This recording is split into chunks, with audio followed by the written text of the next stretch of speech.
म यो सम्मानित सदनलाई सभामुख मार्फत सोध्न चाहन्छु, कतिजना हुनुहुन्थ्यो हिजो त्यो हस्पिटलमा तपाईँहरू? जतिजनाले घाँटी चिचार गराउनु भइरहेछ यहाँ। घाँटी चिचार कराएर हुँदैन यहाँ सदनमा मात्र। म जनताको सेवा गर्छु भनेर मुखले बोलेर हुँदैन, त्यो मुखले बोलेको 50औं वर्ष भइसक्यो। हामीले हातले गर्नुपर्छ, ठाउँमा गएर गर्नुपर्छ। आफ्नो जनताको सेवा ठाउँमा गएर गर्नुपर्छ, उहाँहरूको पीडाको ठाउँमा बुझेर गर्नुपर्छ। त्यसलाई तपाईँहरू स्टन्टबाजी भनेर भन्नुहुन्छ।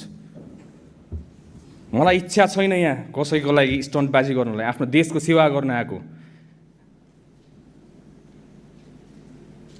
जानी नजानी अन्जानमा होस्, आफूले सक्ने नसक्ने हामीले गरेर हातमा पानी राखेर यसरी यसरी गर्दै बिस्तारै हिँड्दै हामी यहाँसम्म आएको। पोखलाकी देश दुर्घटनामा जाला कि भनेर। त्यसलाई तपाईँले स्टन्टबाजी भनेर भन्नुहुन्छ।